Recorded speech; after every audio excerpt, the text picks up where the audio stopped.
All right, everyone, Andrew Holmes from Sleep Efficiency joins us because what we are doing is we are going to try to see if I can improve my sleep with an at-home test. So I'm going to take this bad boy home, but first, I need some guidance on what to do.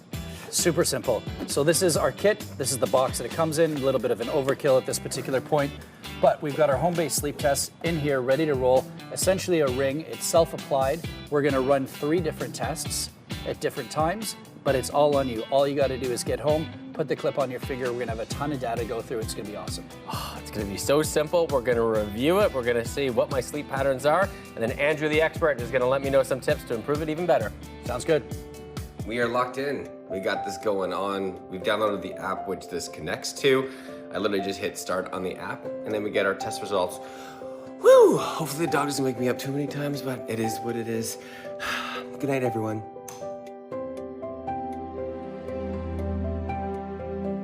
All right, Andrew Holmes joins us now from Sleep Efficiency to go over those results and see how I did. Good morning to you, my friend. Good morning. Before we get into that, I want to talk about just how those at-home sleep tests have really progressed over the period of time. Yeah, I'd say in maybe the last 10 years, it's really accelerated. So once upon a time, and still today, the hospital is kind of the gold standard, more comprehensive, but the technology has advanced tremendously. So what we're able to capture now are a variety of different metrics. This is all done in the comfort of your own bed. Our sleep tests actually ship to your home as well. You don't even need to leave. We live in that Amazon era where we can have these delivered right to your home. And we capture a variety of different pieces of information, and that's what we're going to kind of look at. So I'm actually curious to ask how did you do on this whole kind of process? It was so easy, right? Like I said, like right in their video now, I just put it on my finger. The app was downloaded. I hit start. When I woke up in the morning, I hit stop, and then the data was immediately sent to you guys, and then here we are to review it. So really easy. What's super cool is I was actually able to look at your data the morning that you woke up.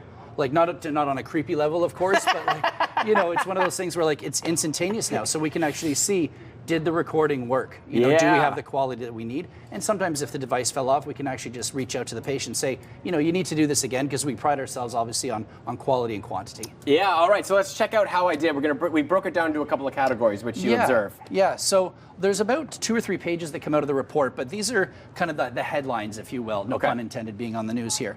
So, we have what we call an SQI, which is your sleep quality index. How stable of a sleeper are you? If I spent 8 hours in bed and I slept all the way through, whereas you spent 8 hours and woke up every hour on the hour, what is the quality of your sleep? Efficiency, so sleep efficiency obviously is the name of our business, but it's an industry term. It's the total time in bed divided by the total time sleeping. So how efficient of a sleeper are you? That's calculating how long did it take you to fall asleep, how many times did you wake up throughout the course of the night, what were the duration of those wakefulness periods. So pretty efficient sleeper on that regard. That's right, you like that green 92, baby. You got it, very good. Latency means your sleep onset. How long did it take you to fall asleep?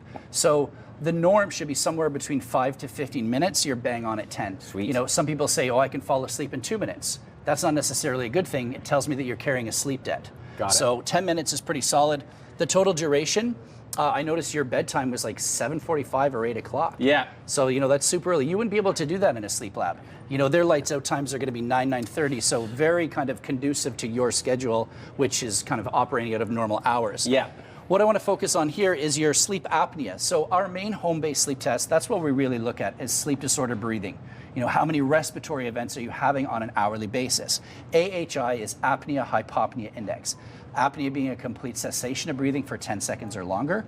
A hypopnea is a reduction in airflow. So there's upper airway resistance associated by a 3% oxygen desaturation, and that can cause sleep fragmentation. So we don't really call anything sleep apnea until it's up and over 5. Okay. 5 to 15 is mild, 15 to 30 is moderate, and then anything over 30 events per hour is severe. So there are a few little minor breathing things going on. Did you have any kind of experience with your overall sleep? Did you notice anything from a respiratory related issue? Yeah, not really. Like I felt like it was like I have a thing sometimes right before I fall asleep. I might get a quick gasp of air and then I go back to sleep. But during, no, I do feel like I have very powerful dreams, which I think was represented in what we're talking about. Yeah, so again, on the report, there's 2 or 3 pages, and we're just taking some of the highlights here. Almost exclusively, all of your events that you're having in these respiratory-related issues and concerns were happening in dream sleep, in our REM sleep. It stands for rapid eye movement. When we go into our dream sleep, there's a muscle atonia that takes over the body, and it paralyzes your body, essentially, so that you can't act out in your dreams.